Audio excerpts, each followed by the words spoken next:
students, welcome to Navrang Tuition Center. My name is Deepthi. Today we will start mathematics of class 10. Firstly, we will start chapter number first, which is real numbers.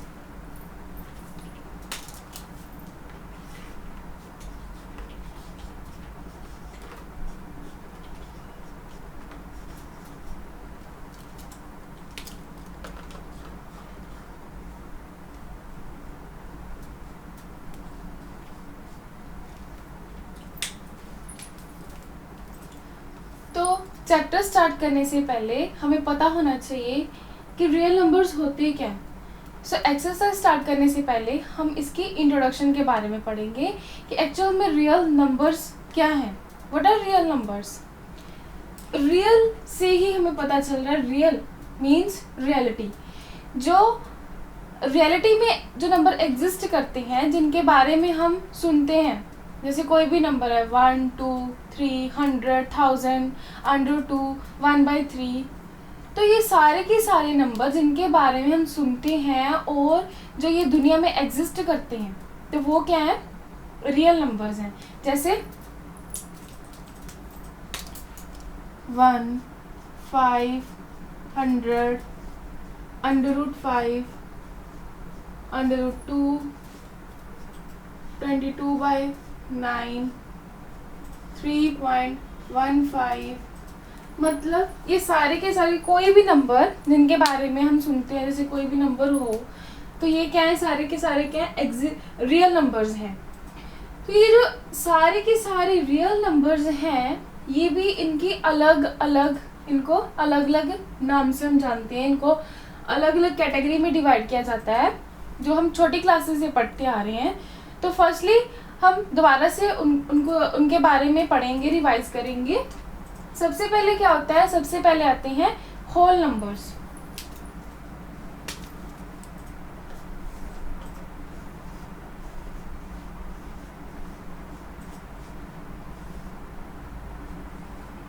Whole numbers क्या होते हैं.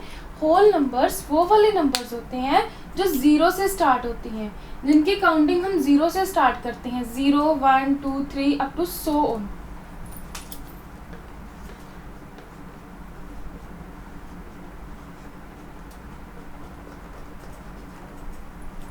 और second हमारे पास आते हैं natural numbers.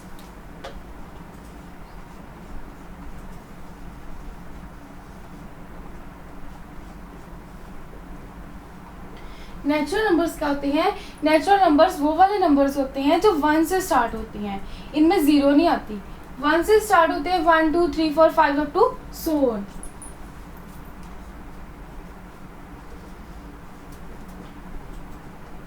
कुछ बच्चों को इनके बारे में पता होगा और कईयों को इनके बारे में हमेशा डाउट ही होता है. तो सबसे पहले ये क्लियर करेंगे. जो होल नंबर होते हैं वो 0 से स्टार्ट होते हैं, 0, 1, 2, 3 up to so on.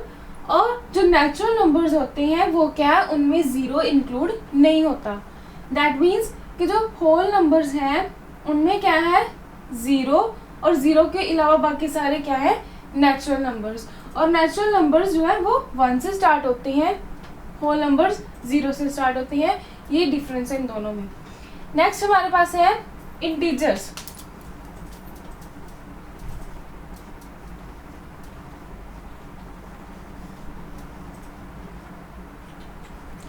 Integers क्या होते हैं, नेगेटिव नंबर्स, पॉजिटिव नंबर्स और 0, इन सभी को हम बोलते हैं इंटीजर्स. जैसे -3, -2, -1, 0, 1, 2, 3, 4 टू सो ऑन. तो इंटीजर्स क्या होते हैं, negative numbers, positive numbers and 0, all are integers. Fourth आगे हमारे पास आते हैं रैशनल नंबर्स.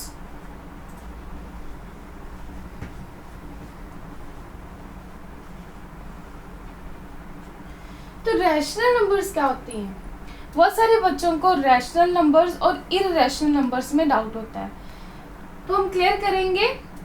रैशनल नंबर्स क्या होते हैं, वो वाले नंबर्स जो P/Q की फॉर्म में होती हैं, न्यूमिनेटर अपॉन डिनोमिनेटर की फॉर्म में होती हैं, उनको हम बोलते हैं रैशनल नंबर्स। फॉर एग्जाम्पल 5/3, 2/9,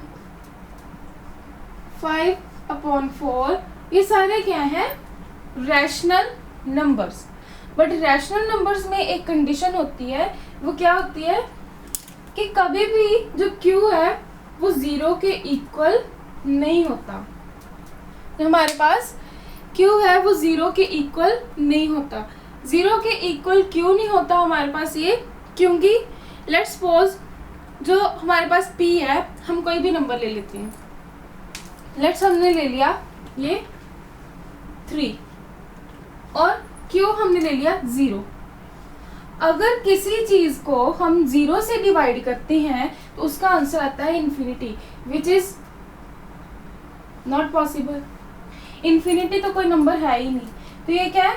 ये एग्जिस्ट ही नहीं करता। दैट्स वाई जो q है हमारे पास वो कभी भी 0 के इक्वल नहीं होता। जो p है वो 0 के इक्वल हो सकता है। हमने मान लो p 0 ले लिया, नीचे कोई भी नंबर है जैसे मान लो 2 ले लिया, तो किस 0 को अगर हम किसी चीज के साथ डिवाइड करते हैं, 0 को कोई नंबर डिवाइड कर रहा है तो वो क्या है? वो 0 के इक्वल ही आता है। तो ये 0 एक नंबर है। तो सिर्फ रैशनल नंबर्स में क्या कंडीशन है कि q is equal to not 0, can never be 0। Next, irrational numbers.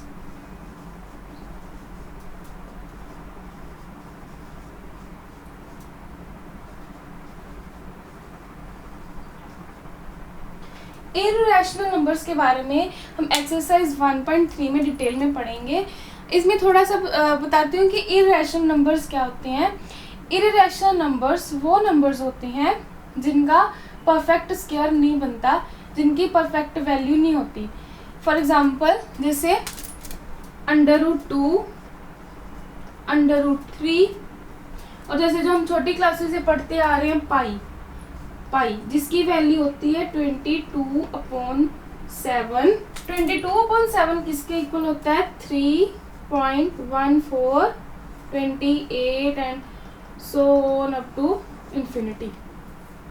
जैसे √2 की वैल्यू होती है 1.414213 and so on up to infinity. तो ये क्या है? जो ये नंबर्स हैं इनकी कोई परफेक्ट वैल्यू नहीं है। जैसे √2 की वैल्यू 1.414213 अप टू इन्फिनिटी, मतलब आगे भी चलता जा रहा है। तो ये परफेक्ट वैल्यू नहीं है। परफेक्ट वैल्यू जैसे है 1 है, 5 है, 100 है, ये क्या है? परफेक्ट वैल्यूज हैं। तो ये क्या है? जैसे कोई भी वैल्यू नहीं है, ये चलती जा रही है इन्फिनिटी तक, तो ये क्या है? ऐसे नंबर्स को हम लोग बोलते हैं इररेशनल नंबर्स। इसमें जो यूज होना है फॉर्मूला वो है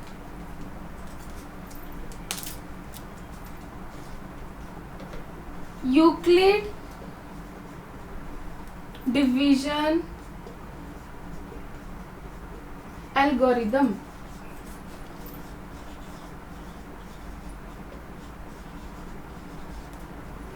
तो यूक्लिड डिवीजन एल्गोरिदम क्या होता है इसके बारे में पहले पढ़ेंगे। इसका एक फॉर्मूला होता है, वो क्या होता है? वो फॉर्मूला होता है dividend is equals to divisor multiply quotient plus remainder. तो इस फॉर्मूले को याद करने से पहले हमें पता होना चाहिए कि डिविडेंड क्या होता है, डिवाइजर क्या होता है, क्वोशंट क्या होता है और रिमाइंडर क्या होता है। ये आपको मैं समझाती हूँ। जैसे हमने ये सारी चीजें जब हम डिवाइड करते हैं उसी के पार्ट्स हैं। जब हम डिवाइड करते हैं, जैसे मान लो हमने 16 लिया, उसको 4 के साथ डिवाइड किया। जब डिवाइड करते हैं, जो हम अंदर लिखते हैं, जो बड़े वाला नंबर होता है वो होता है हमारे पास डिविडेंड। जो बड़ा नंबर होता है अंदर जिसको लिखते हैं, जिसके साथ जिसको डिवाइड करना होता है वो होता है डिविडेंड, और छोटे वाला नंबर जिसको हम बाहर लिखते हैं वो होता है हमारे पास डिवाइजर। अब इसको 4 को 16 के साथ डिवाइड करते हैं, 4 4 जा 16, 16 को 16 में से माइनस किया, हमारे पास आया 0। तो जो नीचे माइनस करके हमारे पास आता है, रिमाइंडर से ही क्लियर होता है, रिमाइंडर में जो बच जाता है, तो जो नीचे बचते हैं हमारे पास वो होता है रिमाइंडर, और जो जिसको डिवाइड करके हमारे पास आंसर आता है जो वो होता है क्वोशंट। तो ये टर्म्स जो है वो क्लियर होगी। ये है डिवाइजर, ये है डिविडेंड, नीचे हमारे पास बचता है वो होता है रिमाइंडर, और जो हमारे पास आंसर आता है वो होता है क्वोशंट। नेक्स्ट ये जो है फॉर्मूला जो है हम एक्सरसाइज में क्वेश्चंस करेंगे, ये उसमें यूज होगा। मान लो हमारे पास ए और बी कोई दो नंबर्स हैं, ए एंड बी,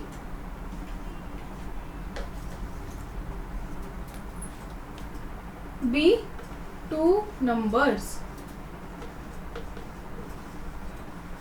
ओके। जो a है हमारे पास वो b से बड़ा है, लेट्स सपोज जो a है हमारे पास वो b से बड़ा है। हमने इन क्वेश्चंस में हमेशा याद रखना है कि जो हमारे पास हमेशा दो नंबर्स गिवन होंगे, दो नंबर में से जो बड़े वाला नंबर होगा हमने उसको डिविडेंड लेना है, और जो छोटे वाला नंबर होगा हमने उसको डिवाइजर लेना है। तो इसमें a और b हमने सपोज किया हमारे पास दो नंबर हैं, a जो है वो b से बड़ा है, तो हमारे पास इसमें a हुआ डिविडेंड और b हुआ डिवाइजर। दैट मीन्स हम a अंदर रखेंगे और b के साथ इसको डिवाइड करेंगे, ठीक है। तो इसको सॉल्व करके जो हमारे पास आंसर आएगा वो होगा हमारे पास क्वोशंट, और जो नीचे आंसर आएगा हमारे पास डिवाइड करके हमारे पास जो बचेगा वो होगा हमारे पास रिमाइंडर, ठीक है। तो यूक्लिड डिवीजन एल्गोरिथम जो है ये हमारे पास एक जो रिजल्ट आता है हमारा, जो dividend is equals to divisor multiply quotient plus remainder. तो अगर हम ये देखें, इसको ध्यान में रखें, इसके अकॉर्डिंग देखें तो क्या होगा, वो किसके इक्वल आएगा, वो आएगा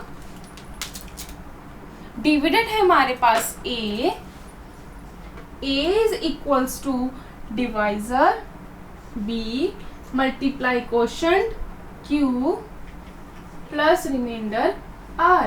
हमारे पास आ गया ये a is equals to b q plus r। ये हमारे पास आया यूक्लिड डिवीजन एल्गोरिथम का रिजल्ट, मतलब एक हिसाब से हमारे पास एक ये क्या हुआ, फॉर्मूला हुआ। अब इसमें भी एक कंडीशन है, एक मेन पॉइंट है याद रखने के लिए, वो है कि जो रिमाइंडर होता है हमारे पास वो हमेशा क्या होता है, 0 से बड़ा होता है या फिर 0 के इक्वल होता है। r is greater than equals to 0, और r हमेशा डिवाइजर से छोटा होगा और लेस देन डिवाइजर। तो इसमें हमारे पास डिवाइजर क्या है, b, तो लेस देन होगा b। Remainder is always greater than equals to 0 and less than divisor. For example जैसे हमने पीछे जो डिवाइड की एग्जाम्पल ली थी, 16 को 4 के साथ किया तो हमारे पास 4 4 16 0। तो देखें कि जो ये 0 है ये हमारे पास रिमाइंडर है, ये रिमाइंडर या तो 0 के इक्वल होना चाहिए या 0 से बड़ा होना चाहिए। तो ये क्या है, 0 है, 0 के इक्वल है, मतलब रिमाइंडर हमारा 0 है। और क्या होना चाहिए, b हमारे पास है डिवाइजर, डिवाइजर से छोटा होना चाहिए। इसमें डिवाइजर है 4, तो 0 4 से छोटा है, ये कंडीशन को फॉलो कर रहा है। तो इसमें ये मेन कंडीशन थी जो हमने लर्न रखनी है। आइए इससे रिलेटेड एक्सरसाइज के क्वेश्चंस देखते हैं। तो अब हम एक्सरसाइज स्टार्ट करते हैं। ये जो चैप्टर है बहुत ही इजी चैप्टर है, बस इसके कंसेप्ट याद रखने हैं और बड़ा ही इजी, आप प्रैक्टिस कीजिएगा। फर्स्ट जो है, फर्स्ट पार्ट का फर्स्ट क्वेश्चन है, ये है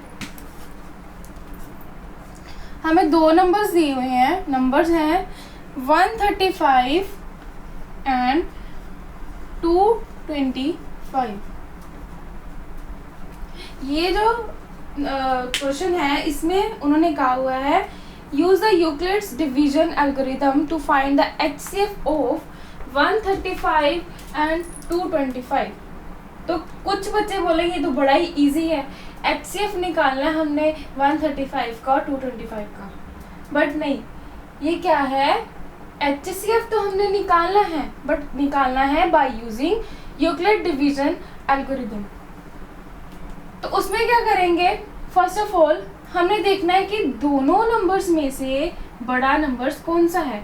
जैसे हमने पीछे पढ़ा, जब हमने ए और बी दो सपोज किया था, ए और बी हमारे पास दो नंबर हैं, तो हमने उसमें सपोज किया था कि जो हमारे पास ए है वो बड़ा है, उसको हमने डिविडेंड लिया था, बी था वो छोटा था, उसको हमने डिवाइजर लिया था।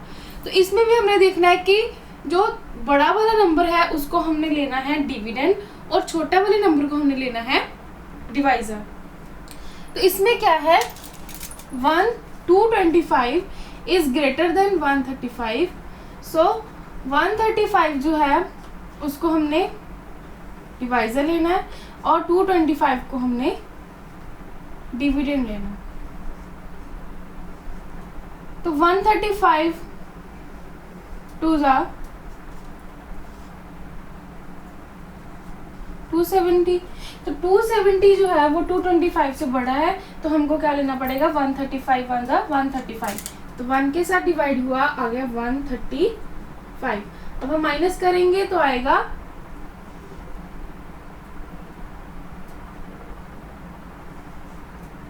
ये जी, हमारे पास आया माइनस करके 90।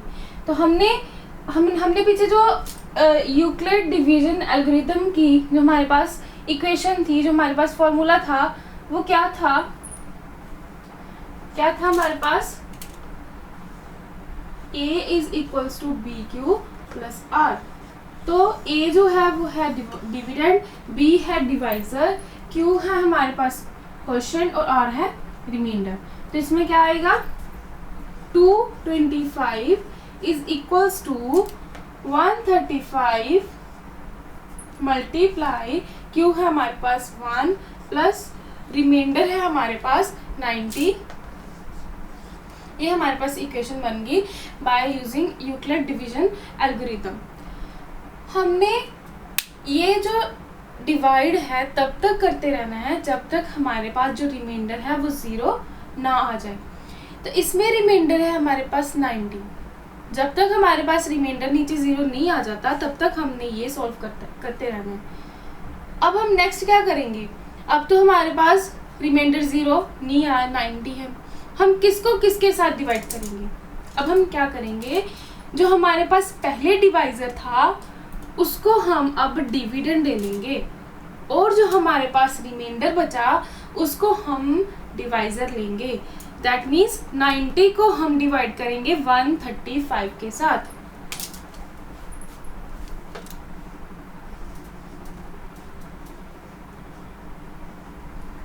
को 135 के साथ डिवाइड किया तो क्या आएगा, 92 जो हमारे पास है 180।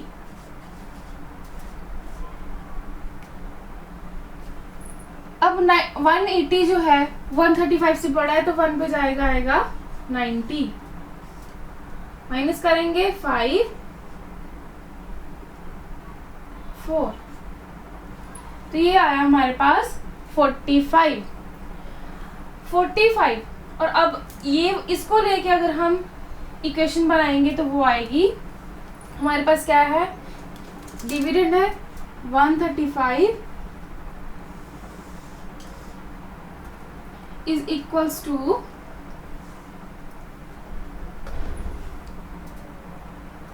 180 90 मल्टीप्लाई 1 क्वेश्चन प्लस रिमाइंडर 45। अब भी हमारे पास जो है रिमाइंडर 0 नहीं आया।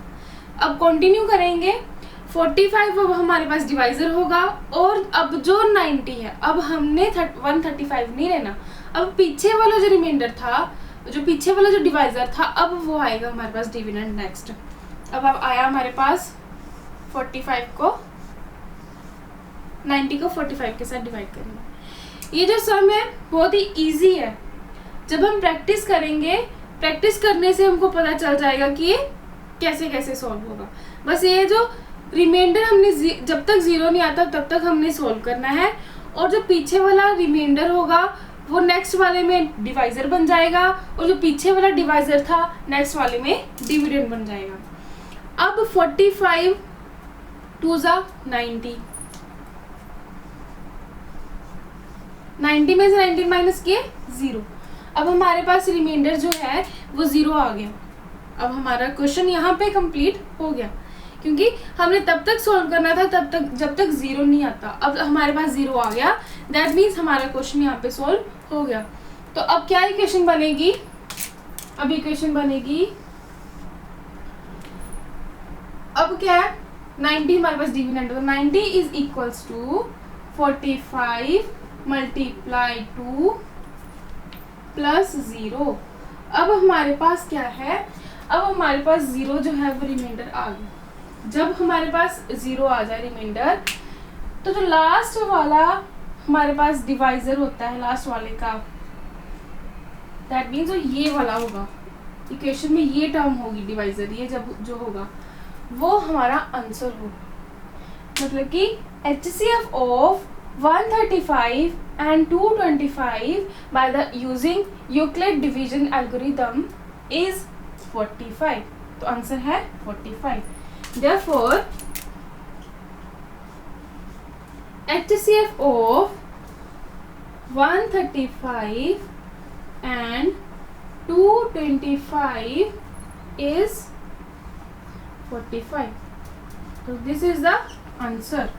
नेक्स्ट फर्स्ट का ही सेकंड पार्ट है हमारे पास, वो है 196 एंड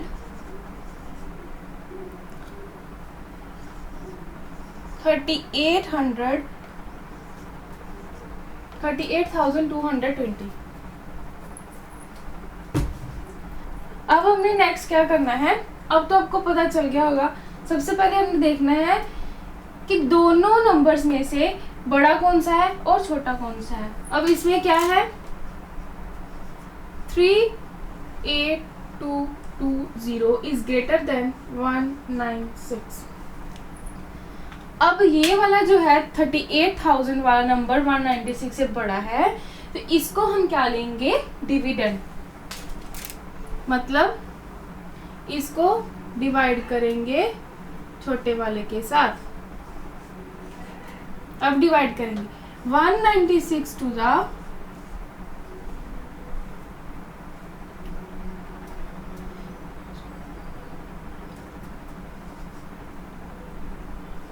392, 196 टू द 392, 392 382 से बड़ा हो जाता है। हम इसको 1 के साथ ही डिवाइड करेंगे तो आएगा 196 1 जा 196, माइनस करेंगे तो है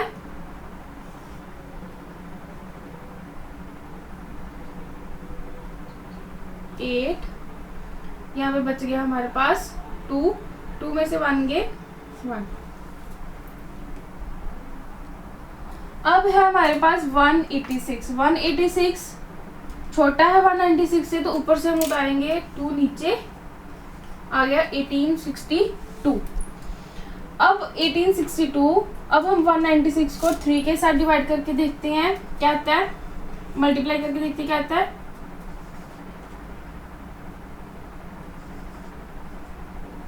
588। ये तो 1862 से बहुत ही छोटा है। तो नेक्स्ट अब डिवाइड करके देखते हैं,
1764।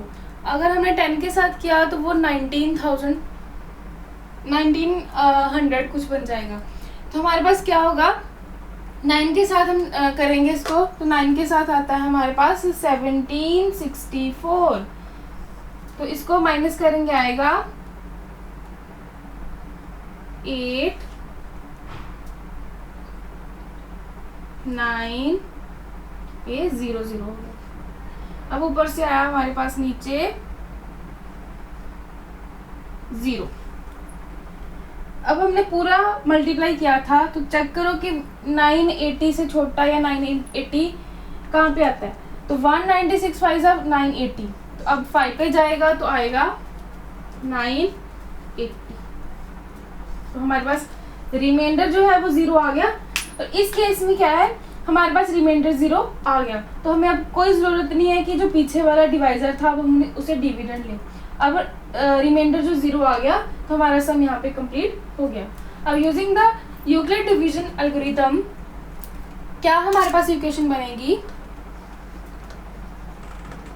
Dividend is equals to divisor multiply quotient plus reminder.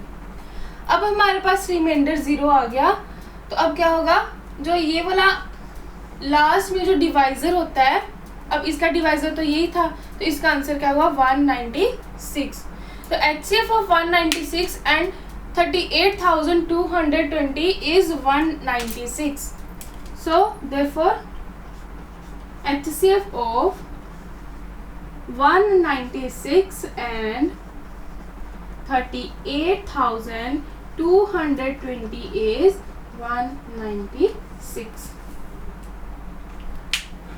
जो इसका थर्ड पार्ट है वो भी ऐसे ही हमने सेम करना है। तो आप जो इसका थर्ड पार्ट है वो खुद प्रैक्टिस कीजिएगा। अब नेक्स्ट सेकंड क्वेश्चन है, show that any positive odd integer is of the form 6 cube plus 1 और 6 क्यूब प्लस 3 और 6 cube plus 5 where q is some integer. तो इस क्वेश्चन में हमने कोई भी ऑड इंटीजर है हमारे पास, पॉजिटिव ऑड इंटीजर कोई भी है, उसको हमने कौन कौन सी फॉर्म में शो करना है कि वो किसके इक्वल आए, 6 क्यूब प्लस 1, 6 क्यूब प्लस 3 और 6 क्यूब प्लस 5 के इक्वल है। तो इस क्वेश्चन में हमें सबसे पहले क्या सपोज करना है, सबसे पहले हम सपोज करेंगे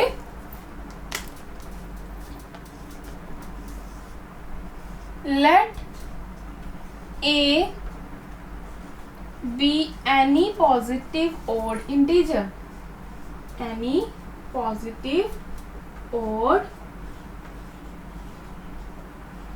इंटीजर। हमने ये सपोज कर लिया कि हमारे पास जो a है वो कोई भी पॉजिटिव ऑड इंटीजर है। हमने क्वेश्चन में यही प्रूफ करना है कि कोई भी पॉजिटिव ऑड इंटीजर है वो किसके इक्वल है, हमें दिया हुआ है, ये प्रूफ करना हमने कि वो इक्वल है 6 क्यूब प्लस 1, 6 क्यूब प्लस 3 और 6 क्यूब प्लस 5 के इक्वल। अगर हम यूक्लिड डिवीजन एल्गोरिथम में देखें तो उसका क्या फॉर्मूला था, क्या इक्वेशन थी उसकी इक्वेशन थी a is equals to B Q plus r, ये इक्वेशन थी उसकी। तो अगर हम ये क्या है, ये कोई भी ये हमारे पास ये प्रूफ करना हमने कि कोई भी पॉजिटिव ऑड इंटीजर जो है वो इन इक्वेशंस के इक्वल है। तो हमने सपोज कर लिया कि a हमारे पास कोई भी पॉजिटिव ऑड इंटीजर है, दैट मीन्स कि इसी पॉजिटिव ऑड इंटीजर को इसके इक्वल प्रूव करना है, और उसको हमने सपोज कर लिया a। तो a किसके इक्वल हो गया, a इक्वल हो गया 6 क्यू प्लस 1, 6 क्यू प्लस 3 और 6 क्यू प्लस 5 के इक्वल। अगर हम कंपेयर करें इन इक्वेशंस को इस इक्वेशन के साथ, तो हमारे पास जो b है वो क्या है, वो b आएगा 6। तो क्या हुआ, a हमने सपोज कर लिया कोई भी पॉजिटिव ऑड इंटीजर है, और b जो हमारे पास है वो है 6। ये जो है हमने जस्ट हमें देखने के लिए, ये रफ में देखना है, ये क्वेश्चन में नहीं आएगा। ये लास्ट में हम देखेंगे तब आएगा। ए हमने सपोज कर लिया कोई पॉजिटिव ऑड इंटीजर है, बी हमारे पास 6 है, तो यूजिंग यूक्लिड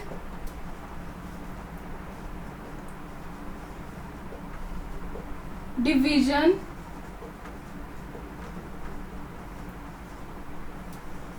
एल्गोरिथम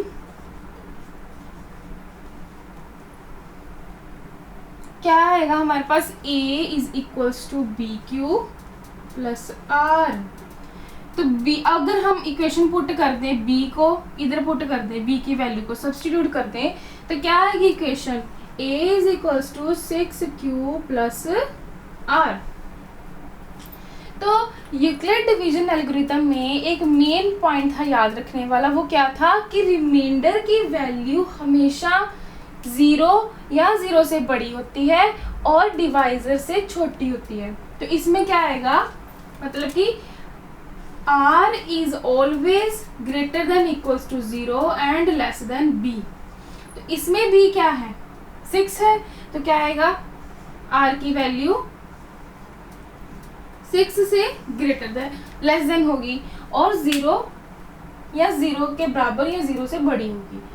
तो 0 और 6 के बीच में कौन सी वैल्यूज लाई कर रही हैं, वो लाई कर रही हैं 1 0 1 2 3 4 एंड 5। तो हमारे पास r की वैल्यू क्या हो सकती है, हमारे पास रिमाइंडर r की वैल्यू हो सकती है 0 1 2 3 4 5, ये वैल्यूज हो सकती है। तो अब हमने क्या करना है, अब हमने ये वाली इक्वेशन में r की वैल्यूज को सब्स्टिट्यूट करना है। अब 1 बाय 1 करके हम वैल्यूज को सब्स्टिट्यूट करेंगे। अगर हमारे पास जब r 0 है तो क्या आएगी वैल्यू आएगी 6q प्लस r। अगर हमारे पास r जो है वो 1 है तो क्या आएगी value, a is equals to 6q plus 1। अब हमारे पास जो है जब वैल्यू r की होगी 2 तो a की वैल्यू होगी 6q प्लस 2। जब r की वैल्यू 3 होगी तो हमारे पास वैल्यू इस इक्वेशन की क्या वैल्यू होगी, a is equals to 6q plus 3। जब r इक्वल होगा 3 के a is equals to 6q plus 3, r is equals to 4, a is equals to 6q plus 4. When r is equals to 5, then this equation will be a is equals to 6q plus 5. Okay. जब हमारे पास r की different values होंगी तो equation भी different आएंगी हमारे पास, ठीक है। लेकिन अब हमें क्वेश्चन में क्या दिया हुआ है, क्वेश्चन में दिया हुआ है एनी पॉजिटिव ओड इंटीजर। तो ओड इंटीजर होना चाहिए, ये एक हमारे पास कंडीशन है, होना चाहिए ओड। तो देखिए कि जो क्वेश्चन में दिया हुआ है, क्वेश्चन में उन्होंने कहा है कि क्यू कोई भी हमारे पास इंटीजर है। अगर लेट्स सपोज ये इक्वेशन देखते हैं हम, तो ये इक्वेशन क्या है, a इज इक्वल्स टू 6,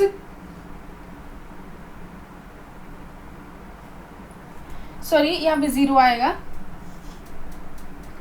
ये इक्वेशन जो है वो क्या है, 6q प्लस 0, तो ये तो 6q के बराबर ही हुआ। तो हमारे पास क्वेश्चन में दिया कि q हमारे पास कोई भी इंटीजर है। अगर हम इसकी वैल्यू पुट करते हैं 1, अगर हमारे इंटीजर क्या होते हैं, नेगेटिव, पॉजिटिव, 0 और इवन भी होते हैं, ओड भी होते हैं। अगर हम इसकी वैल्यू ओड पुट करते हैं हमारे पास a 6 के बराबर आता है। अगर हम इसकी वैल्यू पुट करते हैं 2 इंटीजर की तो हमारे पास ये 12 के बराबर आता है। मतलब कि अगर हम क्यू जो है अगर ओड लेते हैं, इवन लेते हैं, तो हमारे पास आता है ए की वैल्यू सॉल्व करके आती है यहाँ 6 या 12, मतलब दोनों ही केस में हमारे पास आया इवन, बट हमें चाहिए ओड इंटीजर। ए क्या है? Odd integer. तो यहाँ पे ए हमारे पास बन गया इवन। अब ये तो हमारे पास केस नहीं आएगा। अगर हम देखें ये वाले केस में अगर यहाँ पे कोई भी, हम ये याद रखना 6 क्या है? इवन नंबर है। इवन नंबर को अगर हम ओड के साथ मल्टीप्लाई करते हैं तो हमारे पास क्या आता है?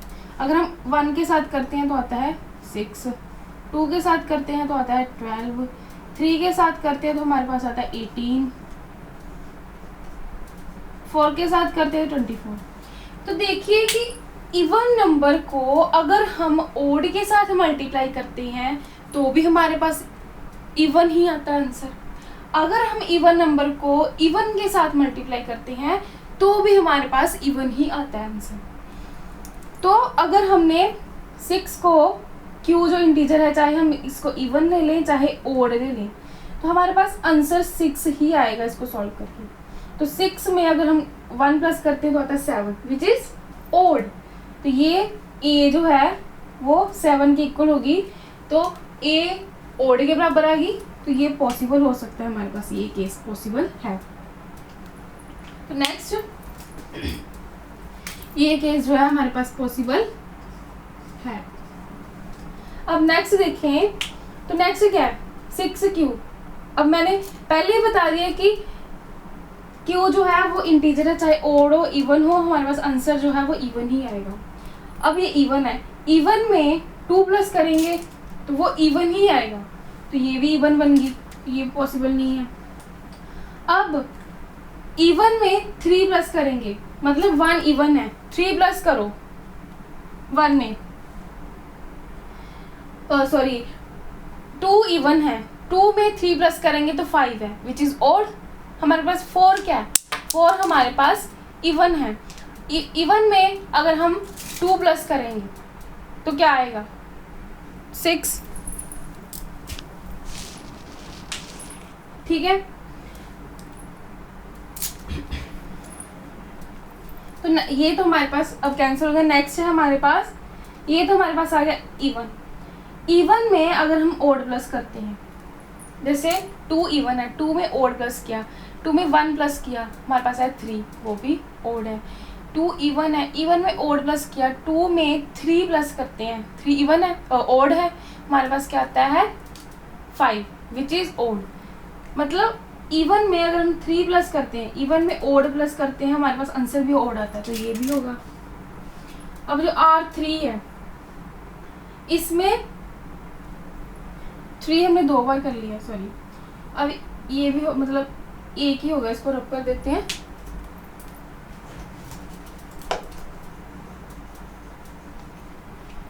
अब हम क्या है? 4 क्या है? इवन है। अब इवन में इवन प्लस करेंगे, आंसर भी इवन होगा, तो ये नहीं है, ये भी नहीं आएगा।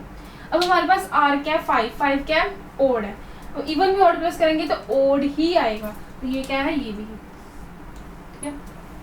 मतलब इवन में प्लस करेंगे ओड तो हमारे पास ओड ही आता है। फॉर एग्जाम्पल इवन है 2, इसमें 1 प्लस किया तो आ गया 3, ये भी ओड है, ठीक है। 2 में प्लस करते हैं हम लोग अगर 5 तो आता है 7, ये भी क्या है? ओड है। इवन में ओड प्लस करेंगे ओड आएगा, और इवन में इवन प्लस करेंगे वो इवन के इक्वल ही आएगा। तो इन केस में जो इवन आ रहे थे, हमें ये भी नहीं चाहिए, ये भी नहीं चाहिए, ये भी नहीं चाहिए, हमें सिर्फ चाहिए ओड इंटीजर। तो ओड आ रहे थे R इज इक्वल टू 1 के केस में, 3 के केस में, 5 के केस में। तो कौन कौन सी इक्वेशंस आई हमारे पास? 6Q is equal to 1, 6Q plus 1, 6Q plus 3, 6Q plus 5। हमारे पास आंसर जो है वो आएगा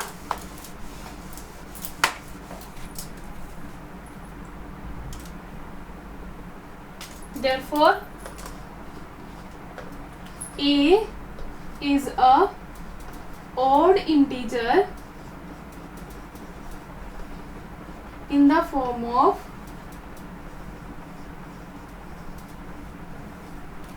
form of 6 cube plus 1, 6 cube plus 3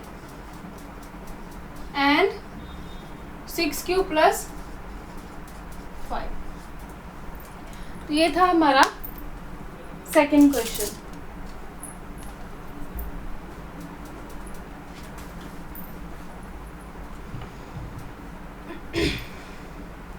आगे नेक्स्ट है हमारे पास सेकेंड क्वेश्चन से ही रिलेटेड क्वेश्चन है हमारे पास फोर्थ एंड फिफ्थ. थर्ड जो हम लास्ट में देखते हैं. फोर्थ क्वेश्चन जो है वो भी सेम है, थोड़ा बहुत ही फर्क है. उसमें क्या है, use the Euclid division lemma to show that the square of any positive integer is either of the form 3m और 3m plus 1 for some integer m. इस क्वेश्चन में हमें दिया था any positive odd integer, but fourth वाले question में हमें दिया है any positive integer. Any positive, उसमें ओड की कंडीशन नहीं दी, इसमें हमें ओड की कंडीशन दी है. सेकंड में एनी पॉजिटिव ओड इंटीजर, उसमें क्या है, एनी पॉजिटिव इंटीजर, चाहे वो इवन हो चाहे वो ओड हो. तो वो क्वेश्चन देखते हैं कैसे करना है. तो नेक्स्ट फोर्थ क्वेश्चन है, use Euclid division lemma to show that the square of any positive integer is either of the form 3m और 3m plus 1. तो ये क्या है, जैसे पीछे हमने लिया था एनी पॉजिटिव ऑड इंटीजर, तो इसमें अकेला है एनी पॉजिटिव इंटीजर. तो इसमें सबसे पहले वैसे ही लेट करेंगे, let a be any positive integer,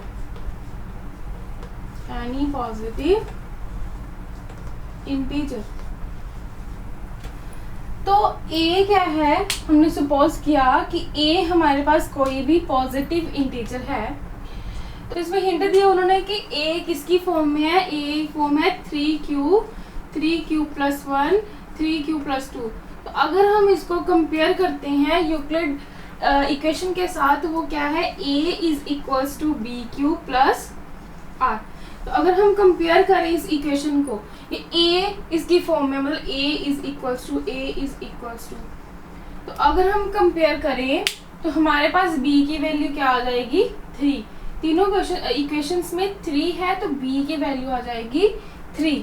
तो b is equals to 3. Okay. तो by using Euclid division lemma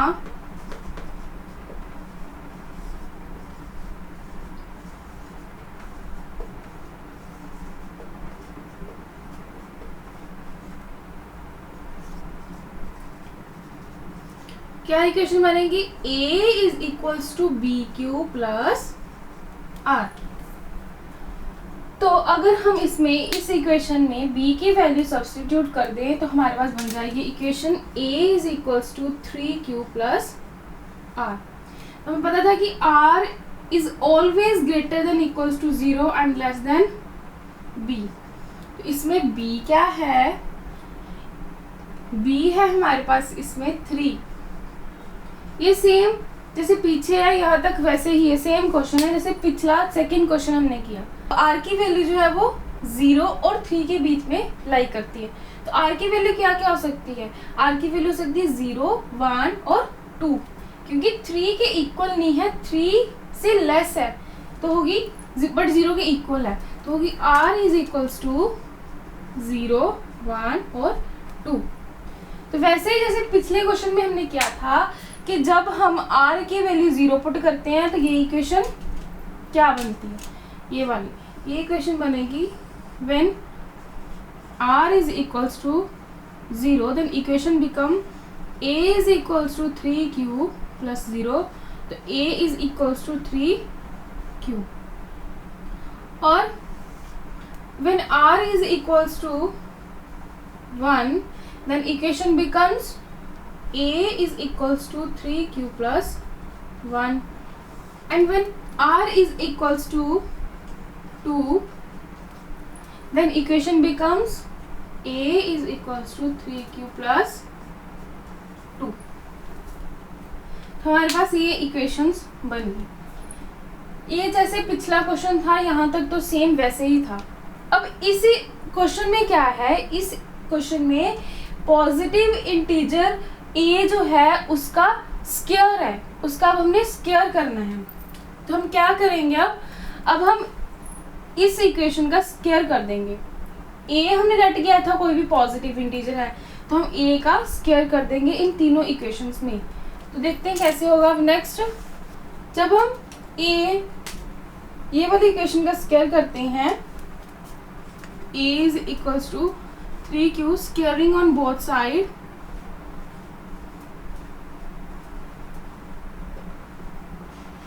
तो क्या होगा, a square is equals to 3q का whole square, a square is equals to 3q into 3q, a square is equals to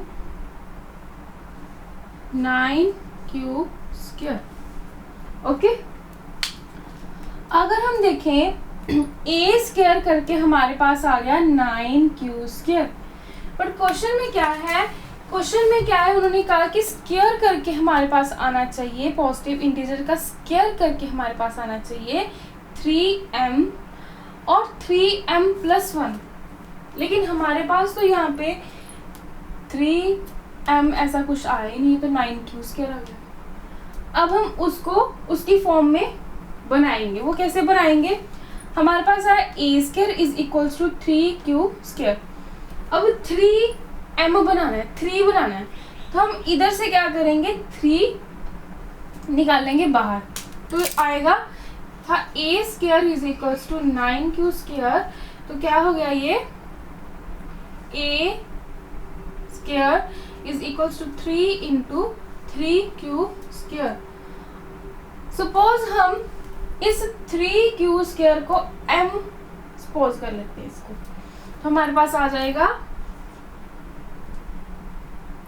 late 3q square is equals to m, आ जाएगा हमारे पास a square is equals to 3m।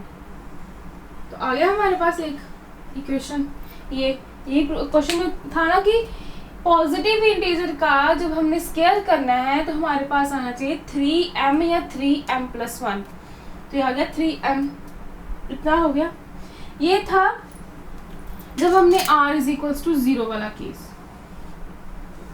अब हम next लेंगे when r is equals to 1, तो हमारे पास जो ये वाली इक्वेशन आई थी, अब हमने इस इक्वेशन का स्क्वायर करना है।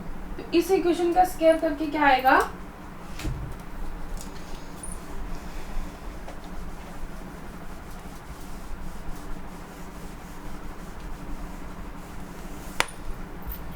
इस इक्वेशन का स्क्वायर करके आएगा a स्क्वायर 3q प्लस 1 का होल स्क्वायर। तो ये 3q प्लस 1 है, इसका a प्लस बी का होल स्क्वायर का फॉर्मूला लगेगा। तो a प्लस बी का होल स्क्वायर का फॉर्मूला क्या होता है, a square plus b square plus 2ab। तो ये वाला फॉर्मूला हम इधर सब्स्टिट्यूट करेंगे तो क्या आएगा, 3q का स्क्वायर प्लस 1 का square plus 2 into 3q into 1। तो ये आ गया 9q square plus 1 plus 6q। इसको हम लिखेंगे 9q square plus 6q plus 1। अब हमने आंसर में जो पॉजिटिव इंटीजर था उसका स्क्वायर करके आंसर था 3m और 3m प्लस 1। तो अब ये वाली इक्वेशन भी हमने, क्वेश्चन में ऐसा कुछ नहीं है कि इसके इक्वल है। अब हमने यहाँ तो 3m बनाना है या 3m प्लस 1 बनाना है, तो हमें बेसिकली हमें 3 जो है वो आना चाहिए। तो हम देखेंगे 3 कॉमन, इसमें से भी 3 कॉमन निकल जाएगा, इसमें से भी निकल जाएगा, और इधर से नहीं निकलेगा 1 तो इसको एज इट इज ही रहने देंगे। तो ये बनेगा 3 कॉमन, इधर से 3 कॉमन आया तो अंदर आ गया 3q स्क्वायर और इधर आ गया 2q और ये तो अलग ही। तो ये आ गया हमारे पास, इधर में से 3 कॉमन आ गया। अब हम सपोज करते हैं, लेट्स सपोज कि हमारे पास 3q² और 2q जो है वो m के इक्वल है। ये हम इसीलिए हम इसको सपोज इसीलिए कर रहे हैं ताकि हमारे पास जो आंसर है, जो हमने प्रूव करना है, उसके इक्वल वाली इक्वेशन बन जाए। तो अब हम सपोज करेंगे let 3q² plus 2q is equals to m। तो अब हम ये वैल्यू m की इधर सब्स्टिट्यूट करेंगे तो a² किसके इक्वल आ जाएगा, तो हमारे पास a² इक्वल आ जाएगा a² is equals to 3m plus 1। अब पीछे हमने प्रूफ किया था a² is equals to 3m और अब प्रूफ हो गया a² is equals to 3m plus 1। अब दोनों केसेस में हमने प्रूफ कर दिया। अब लास्ट है हमारे पास, जब r की वैल्यू 2 थी तो हमारे पास ये इक्वेशन आई थी। अब इस इक्वेशन की स्क्वायरिंग करेंगे तो देखते हैं क्या आता है। जब r 2 था तो ये हमारे पास वैल्यू आई इसकी। अब इस इक्वेशन की स्क्वायरिंग करेंगे, a is equals to 3q plus 2, squaring on both side.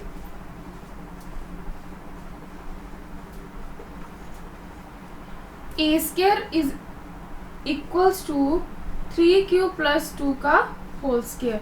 तो होल स्क्वायर का फॉर्मूला यहाँ पे लगाएंगे, a² plus b² plus 2ab, तो आएगा 3q का स्क्वायर प्लस 2 का square plus 2 into 3q into 2। इसको सॉल्व करेंगे तो आएगा 9q² plus 4 plus 12q।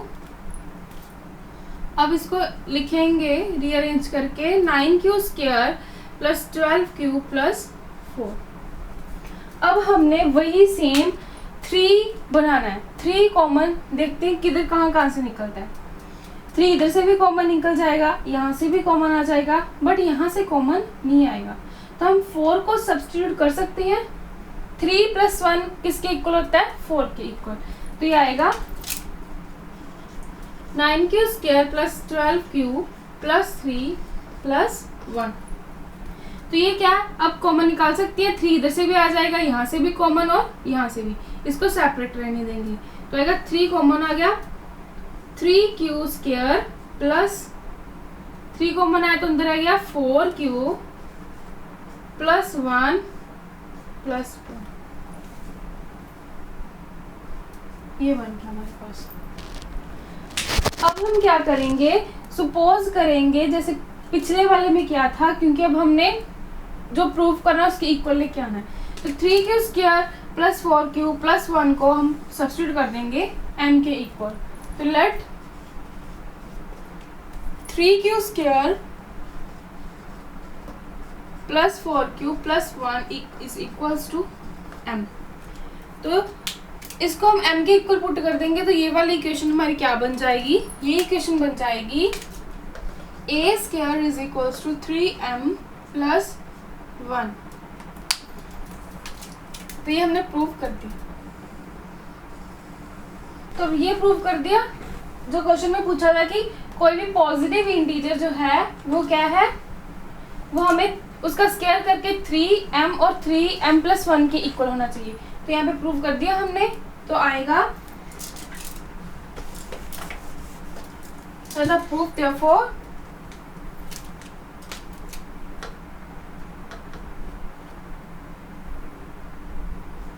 positive integer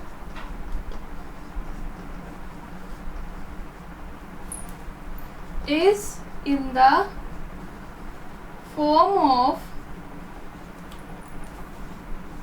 3m and 3m plus 1, hence proof।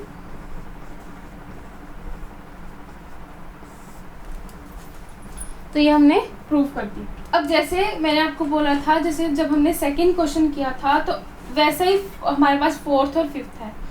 Second question में क्या था, एनी पॉजिटिव ऑड इंटीजर था। इसमें क्या था, ऑड और इवन की कोई कंडीशन नहीं थी, एनी पॉजिटिव इंटीजर था, बट इसमें था कि हमें उस पॉजिटिव इंटीजर का स्क्वायर करना था।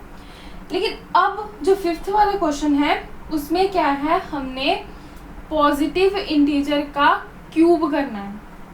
तो ये वाला क्वेश्चन भी सेम जैसे हमने ये किया, स्टेप बाय स्टेप वैसे ही आएगा। पहले सेकंड जैसे था स्टार्टिंग में वैसे सेम आ जाएगा, जैसे हमने सेम जब हमने सेकंड जैसा किया और बाद में लास्ट में आके हमने स्क्वेयरिंग स्टार्ट की। तो फिफ्थ वाले क्वेश्चन में हमने क्या करना है, क्यूब कर देना है। उसका क्यूब करके हमने इस क्वेश्चन में, जैसे इस क्वेश्चन में 3 बनाना था, 3 कॉमन निकालते थे। अब फिफ्थ वाले क्वेश्चन में हमें 9 के इक्वल प्रूफ करना है, 9m प्लस 1, 9m प्लस 8। तो उस क्वेश्चन में हमने क्या कॉमन निकालने की कोशिश करनी है, 9 कॉमन निकालने की कोशिश करनी है। जब हमारे पास ऐसी इक्वेशन बन जाएगी, इस क्वेश्चन में तो 3m के इक्वल प्रूफ करना था, तो हमने 3 कॉमन निकाला। तो नेक्स्ट वाले में 9m दिया हुआ है, तो हमने क्यूब कर देना है, क्यूब करके हमने 9 कॉमन निकालने की कोशिश करनी है। और कॉमन निकाल के जो अंदर ब्रैकेट वाली चीज़ होगी उसको हमने जैसे इसमें सपोज किया m, तो फिफ्थ वाले क्वेश्चन में भी m सपोज करना है। तो ये नेक्स्ट फिफ्थ क्वेश्चन है, वो बहुत ही इजी और सेम है, आपने ये ट्राई करने की कोशिश करनी है। बस उसमें एक फॉर्मूला यूज होगा, a प्लस बी का होल क्यूब। सिर्फ फोर्थ और फिफ्थ क्वेश्चन में यही डिफरेंस है, इसमें a प्लस बी का होल स्क्वायर यूज हुआ था, उसमें a प्लस बी का होल क्यूब यूज होगा। इसमें हमने स्क्वायर करने के बाद 3 कॉमन निकाला था, उसमें हमने क्यूब करने के बाद 9 कॉमन निकाला। जो फिफ्थ क्वेश्चन में a प्लस बी का होल क्यूब यूज होगा फॉर्मूला, वो फॉर्मूला लिख देती हूँ, आप उसकी हेल्प से क्वेश्चन सॉल्व कर सकते हो। वो फॉर्मूला क्या है, a प्लस बी का whole cube is equals to a cube plus b cube plus 3a square b plus 3ab square. तो इस फॉर्मूले को यूज करके आपने फिफ्थ क्वेश्चन निकालना। अगर किसी बच्चे को किसी क्वेश्चन में भी कोई भी प्रॉब्लम है तो आप कमेंट सेक्शन में पूछ सकते हो। तो एक्सरसाइज 1.1 का लास्ट क्वेश्चन है हमारे पास, थर्ड क्वेश्चन है। वो क्या है, वो है कि an army contingent of 1616 members is to march behind an army band of 32 members in a parade. The two groups are to march in the same number of columns. What is the maximum number of columns in which they can march? इसमें क्या है, army है, army के एक group है, army एक टुकड़ी है जिसमें 616 मेंबर्स हैं। तो वो क्या है, वो 32 जो है बैंड वाला ग्रुप है, उनके पीछे उन्होंने परेड करनी है, जाना है। तो उन्होंने कहा है कि ये जो दोनों ग्रुप हैं 1616 और 32 वाला, दोनों जो ग्रुप हैं, दोनों ग्रुप्स ने सेम ही कॉलम में परेड करनी है। तो what is the maximum number of columns in which they can march. तो वो जो मार्च करेंगे, मैक्सिमम नंबर ऑफ कॉलम्स कितने, कि ज़्यादा से ज़्यादा कितने कॉलम्स बनेंगे जिनमें वो दोनों ग्रुप मार्च कर सकेंगे। तो पहले तो हमें पता होना चाहिए कॉलम क्या और रो क्या होती है। ये होते हैं कॉलम्स वर्टिकली और ये होते हैं रोज हॉरिजॉन्टल। अब उन्होंने हमारे पास दिया हुआ है 2 ग्रुप है, 2 कौन कौन से ग्रुप हैं, 1616 एंड 32। अब हमने इसका HCF निकालना है। अब कैसे पता चला कि हमने इनका HCF निकालना है। अब लास्ट में लास्ट लाइन क्या है क्वेश्चन की, what is the maximum number of columns. Maximum, maximum means ज़्यादा से ज़्यादा, हाईएस्ट। तो HCF की फुल फॉर्म क्या होती है, हाईएस्ट कॉमन फैक्टर। तो हमने क्या निकालना है, अब दोनों ग्रुप जो है उनको बताना है कि ज़्यादा से ज़्यादा लार्जेस्ट नंबर ऑफ उनका कॉलम क्या होंगे जिनमें वो मार्च पास करेंगे। तो दोनों का अगर हमने हाईएस्ट फैक्टर निकालना है, कोई हाईएस्ट नंबर निकालना है, तो वो कैसे निकलेगा, HCF से निकलेगा। लेकिन इसमें सिंपल HCF नहीं होगा, इसमें होगा by the using of Euclid division lemma. तो इसमें वही हम निकालेंगे, HCF निकालेंगे 6 और 32 का, 616 और 32 का। तो by using Euclid division algorithm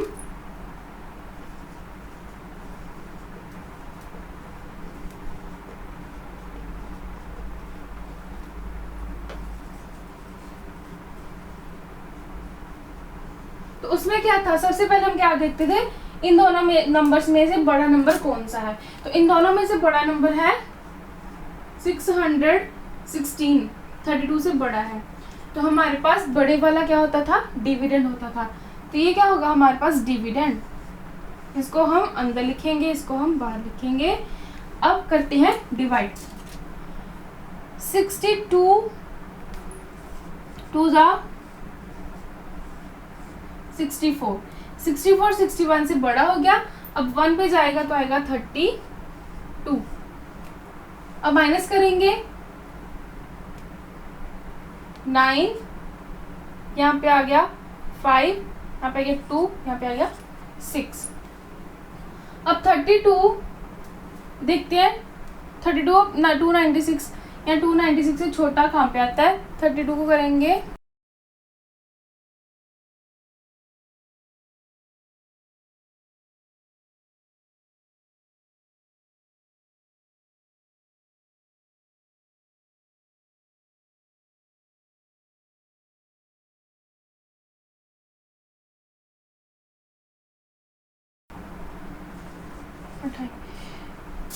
बनता है ये 32 को 9 के साथ किया तो हमारे पास है 288। अब 9 पे क्या आ गया 288, माइनस करेंगे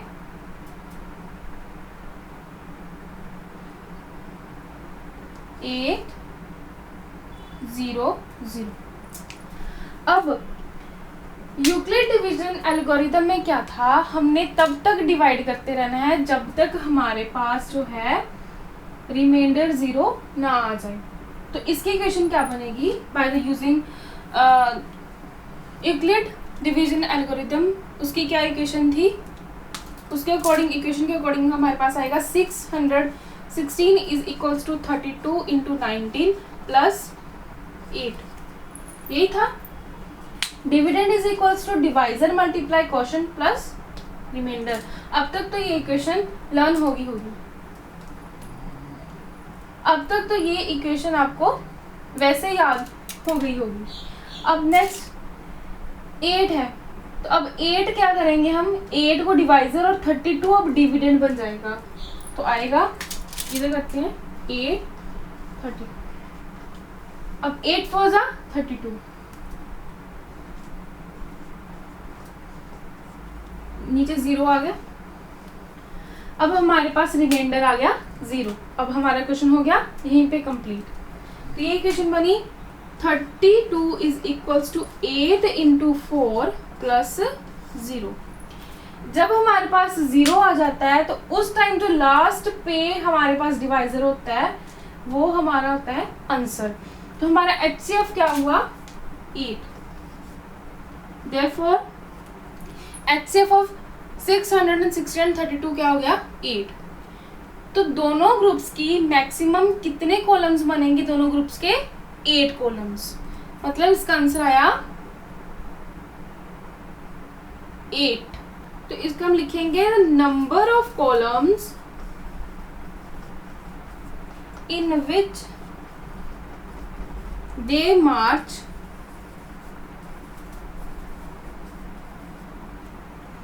कितने होंगे? 8।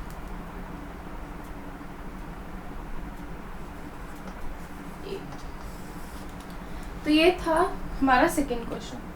तो अब हमारे एक्सरसाइज के क्वेश्चन कंप्लीट होते हैं, 1.1 कंप्लीट होती है। नेक्स्ट लेक्चर में हम 1.2 एक्सरसाइज जो है वो स्टार्ट करेंगे। किसी भी स्टूडेंट को इस एक्सरसाइज से रिलेटेड कोई भी डाउट है तो वो कमेंट सेक्शन में पूछ सकता है। Thank you, have a nice day.